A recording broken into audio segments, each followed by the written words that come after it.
Thank you for tuning in to the first in the Careers, Values and Vocations Women's Stories series. The aim of this vlog is to show alternative career paths and women who have pursued careers related to their faith, beliefs and interests. We hope this will empower our students and show them that they don't always have to follow traditional routes. Our guest today is Christina from Roehampton Business School, who has a very interesting career, and we look forward to hearing from her. Hello, Christina. Thank you so much for agreeing to participate in this series of interviews. It's a pleasure and an honor to start the first interview with you. And why don't we start with the question, who you are, right? And how you came to be Roehampton Business School's Head of Graduate Employability. Okay, thanks, Mira. Really nice to talk to you too. So if I started at Roehampton, so currently I'm the Head of Graduate Employability within the business school, but I started working at Roehampton going back 16 years now, in 2004, when I joined as a lecturer. So my career hasn't always been in academia, but I've actually, since joining academia, I've really enjoyed what I'm doing and sort of thriving, and I sort of progressed up into deputy director, but then a couple of years ago indicated that my desire to sort of wind down a little bit and to focus on something new, and that's when I took up the role of head of graduate employability. But prior to joining Roehampton, I didn't actually start out to be an academic, if I'm absolutely honest.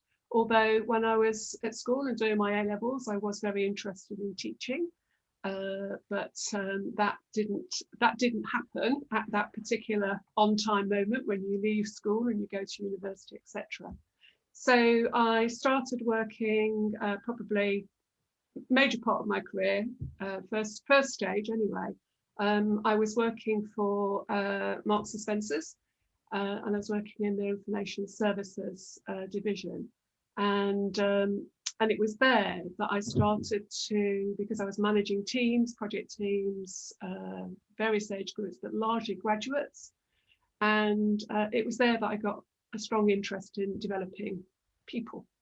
And that led me to thinking I want to go back to university and study again. So I started studying part-time with the Open University, and having done that for a couple of years, I thought, I'd really like to do this full-time now. And so I went back to university as a mature student, got my degree in psychology, and then went on with a bit of a break to start my PhD. And it was at that point, and while I was doing that, I was working independently, and I was doing some developmental work with a management college based in Horsham. And it was at that point I thought, oh yes, I remember I was really interested in teaching. So I thought, and I saw an opportunity, I spotted an opportunity at Roehampton in terms of a lecture in human resource management. It aligned with what I've been doing my PhD, sort of aligned with what I've been doing in my other bits of my career, and that was when I joined. And of course, the business school was very different at that time. It was the School of Business and Social Science and Computing. So, but actually, what was really nice was that the business and social sciences working together, because that created a different perspective on business, I think is what I would say. So that sort of led me, and getting into the sort of deputy director role seemed like a logical progression, having worked on undergraduate programs, led the master's program, and got involved in some of the development work of the online masters as well. And so I was encouraged to apply for the deputy director post by one of the former directors of the business school, and did that for nearly 4 years before the current role. But I think the theme of, while I've been at Roehampton, of encouraging students to grow, focus on their career, particularly the HRM students. I think that's probably been a focus, but it doesn't necessarily mean to say I've only worked with the HRM students over the years, but it's those in particular that I've actually, it's been a focus. So does that give you a little bit of a potted background as to how I got to where I am today? Yes, of course. And I'm learning a lot about you, things that I didn't know. And it's very interesting to see that you had already an interest in personal and career development before joining the university, the Roehampton Business School. And clearly all your work has demonstrated that interest and purpose, right? Developing others, both academic staff and students. So it's very interesting to see where that started from.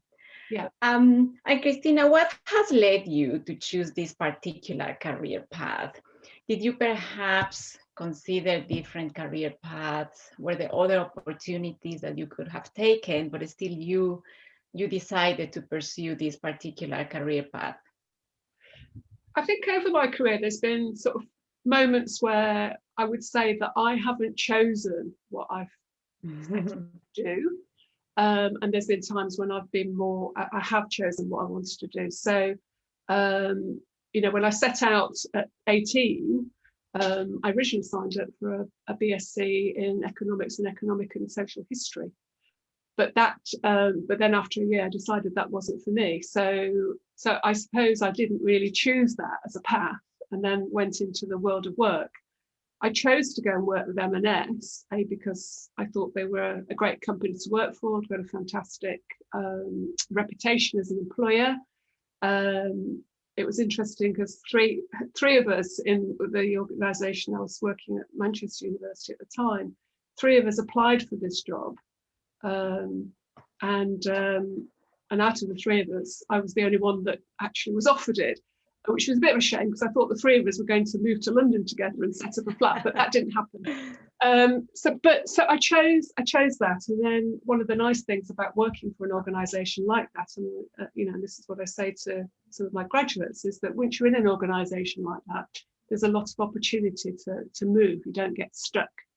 I had quite a lot of autonomy, and it was that autonomy that got me interested in the career development and graduate recruitment. So working with the HR department, going out to do milk round visits and things like that. An interesting story, I remember going with one of the graduates in my team once to Edinburgh to do to try and persuade a group of students to come and join M&S, and we got to the room, lots of food, lots of refreshments, but no students. So some things don't change. So I said to the graduate that's with me, well, they must have a student union here, so let's go find them. So off we went to the student union bar, found some students, said, we've got some food here, we're from M&S, we've got some food and we've got some refreshments, would you like to just come and hear a little bit about M&S? Yeah, I mean, so that the things, I think one of the things that people who sort of know me know that I tend to craft things around what I enjoy doing.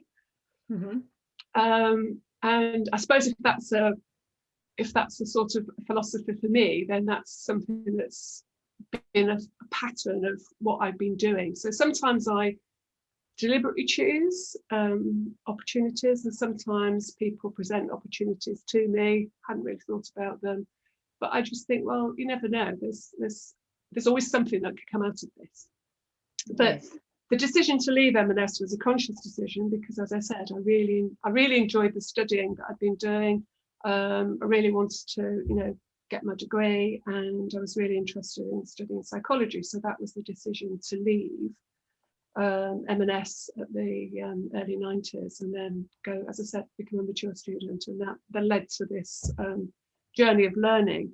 And I was on my first Open University summer school, and I was, you know, most students probably 20, 21 don't necessarily find libraries very exciting, but the library was incredibly exciting.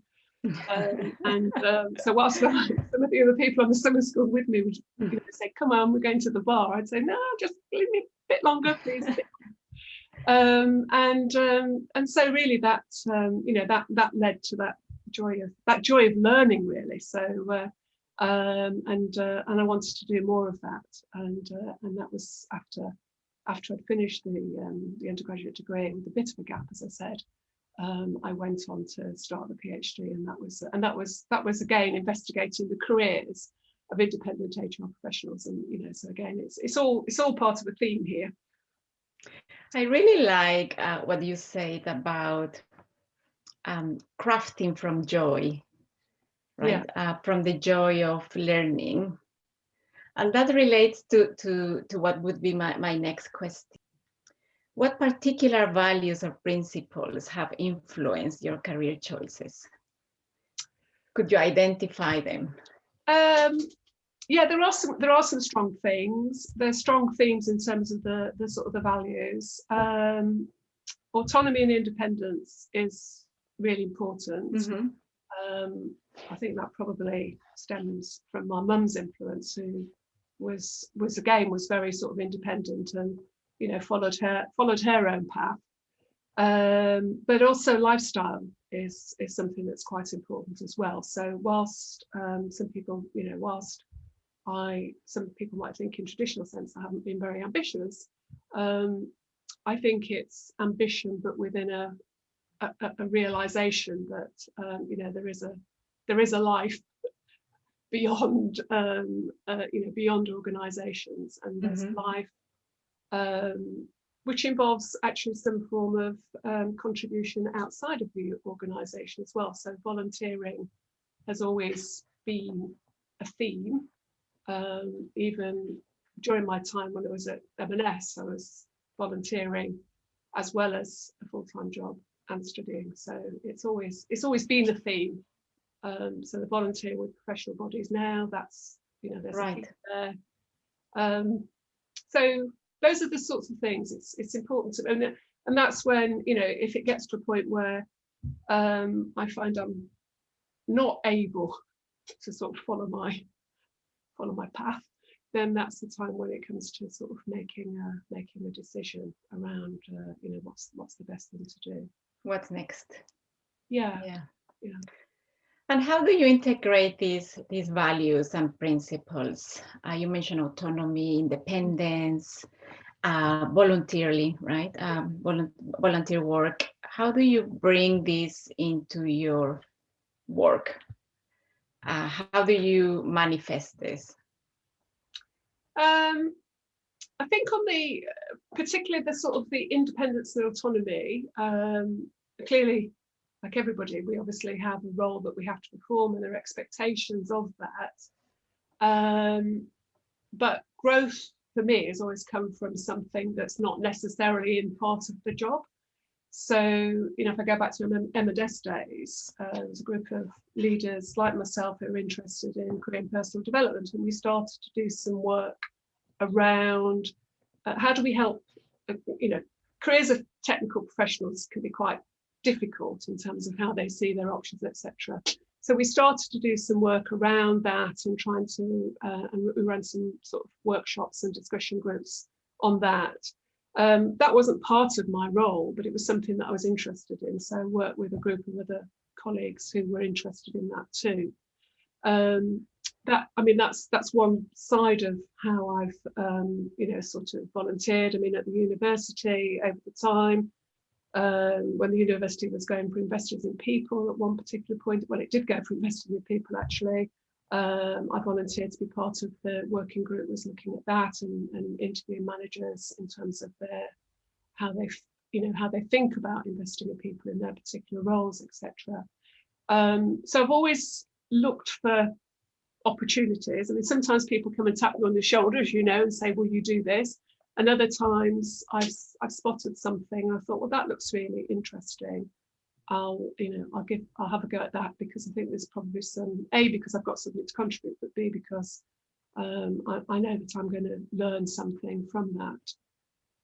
So that's the sort of, and then just trying to keep a balance, which is quite difficult, but I know that academic work goes in cycles. So there are times when we are, incredibly busy. But then there are other times, and maybe there's less of that now than there possibly was, but there's times when, it's okay to, to sort of wind down a little bit or change the pace a little bit, so you've got time for sort of conversations and meeting with and people. explore opportunities. Yes. Explore opportunities and have those which we haven't been able to have for the last year, certainly, is those catch-ups in the hive, which have been, you know, sort of really, you know, useful with colleagues and with students, been really useful sort of opportunities to get to know people and share some ideas. So yeah, I'm sure everybody is looking forward to having those opportunities back again. Yes, yes, definitely. I completely identify with that.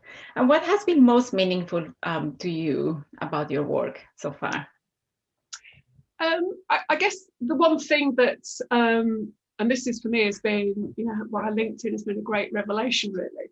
It's, I love to see the posts from former students, yes, in terms of what they are doing and what they've got up to and what career path they have followed.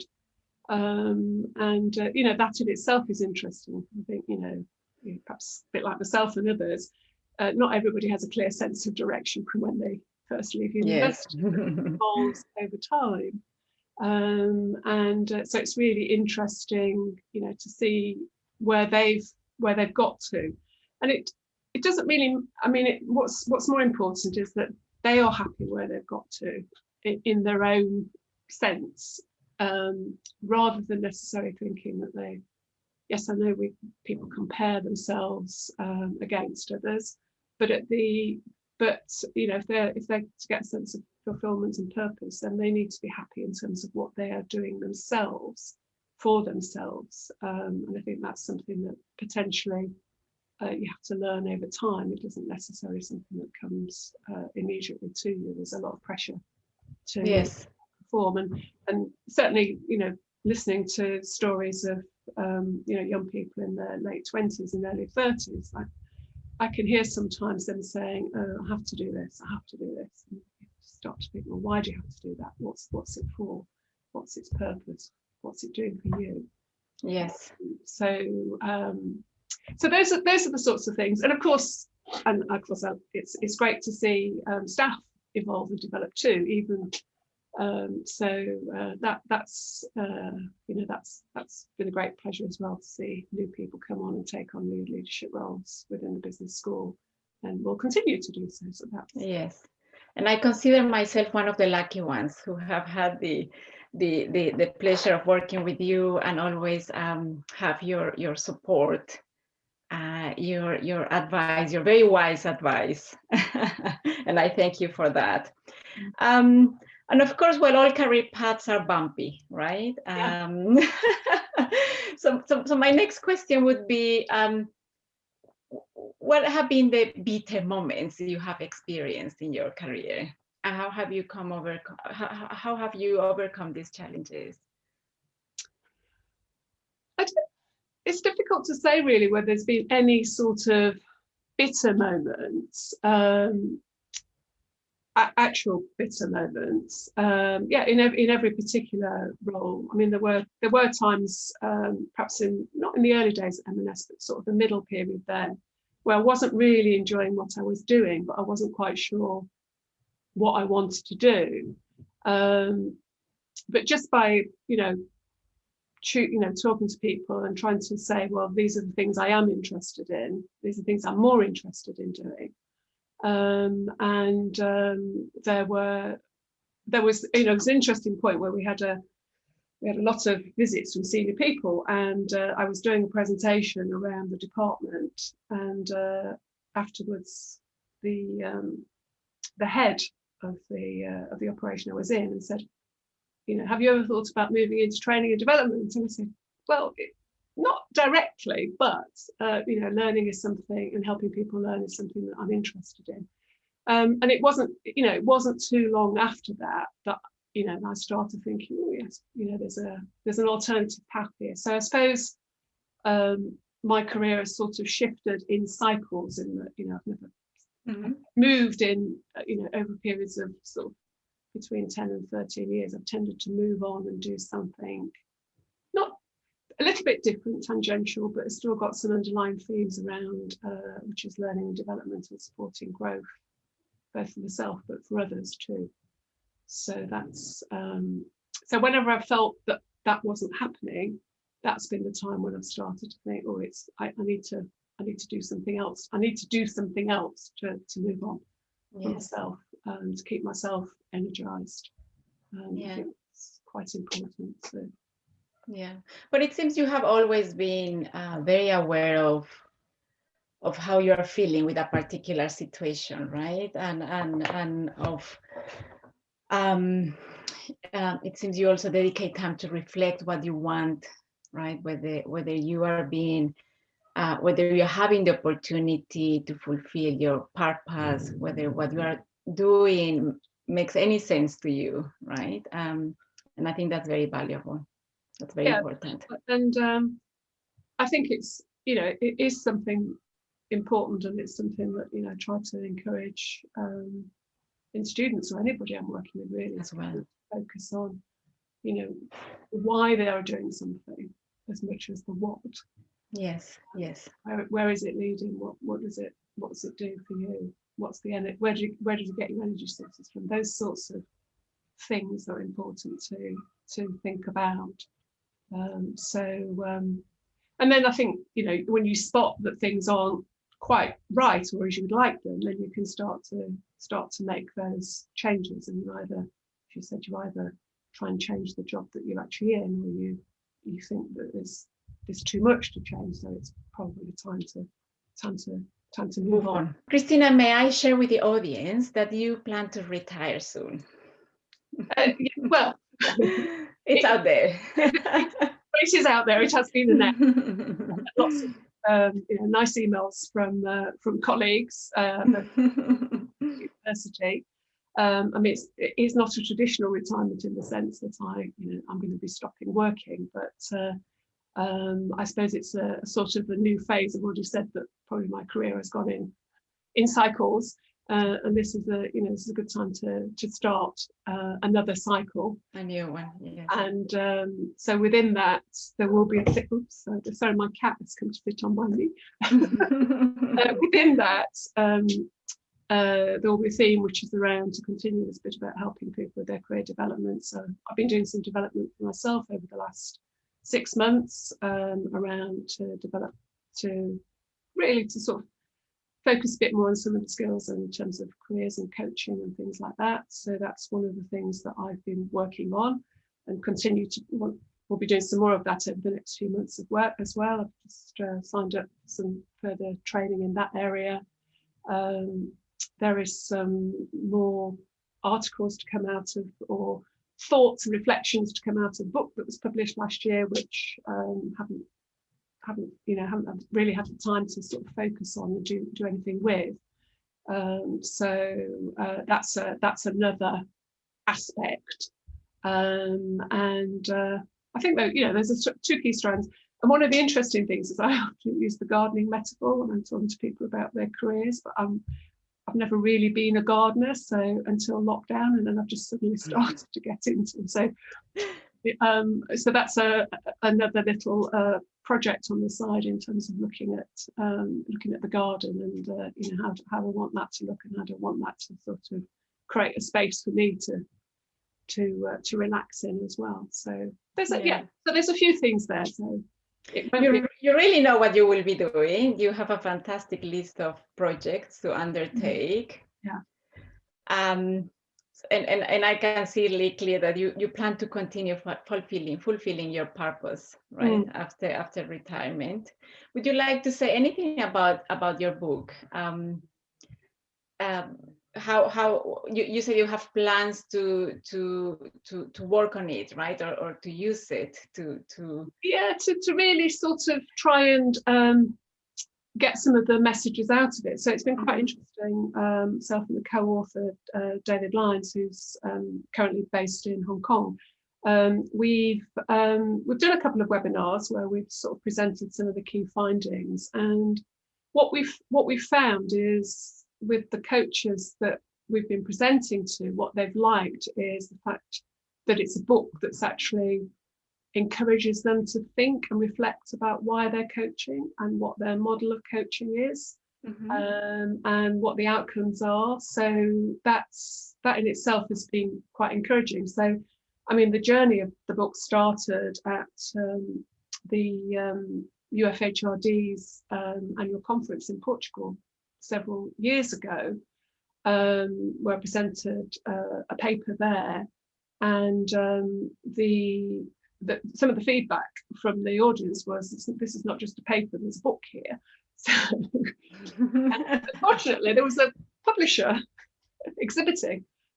So off we went to talk to the publisher, and that's when that sort of journey started. So and I think sometimes it's only a bit like when you finish your PhD. It's only really when you get to the end of it that you really start to think about, well, where else can I take this? What else should I be doing with this? And I think that's the sort of thinking, is to try and turn it in some of the material into a couple of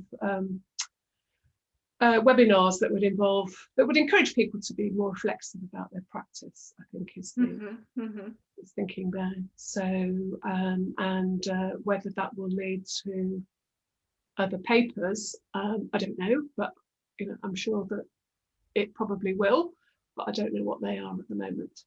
You will certainly be busy, Christina, I can see that. Well, Christina, we are hoping that this interview, this conversation will be watched by many of our students. And what would you say to them? Or rather, let me put the question in this way. How would you say to your younger self, setting out on working life?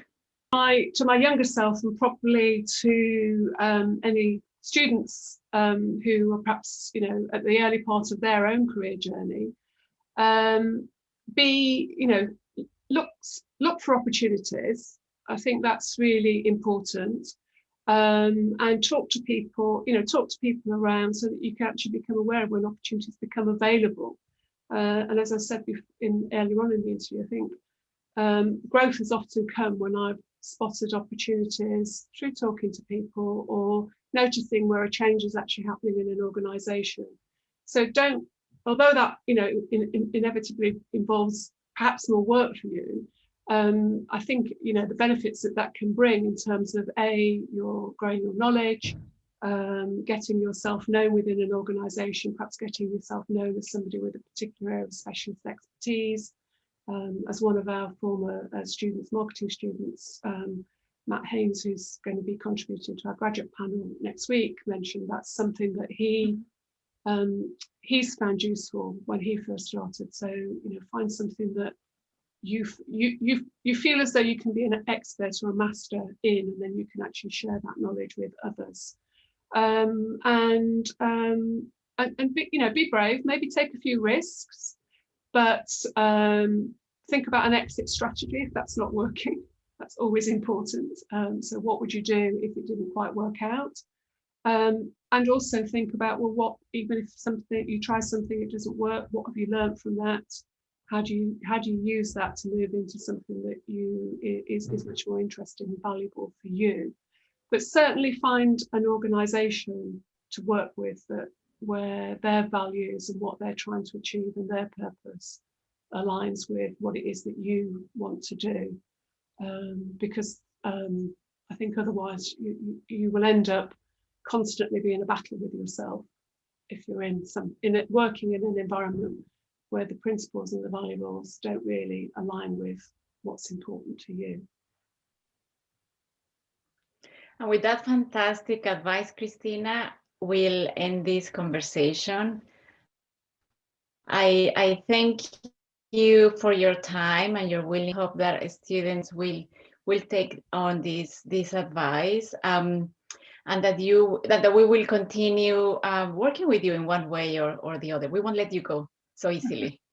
Thank you very much, Thanks, Christina.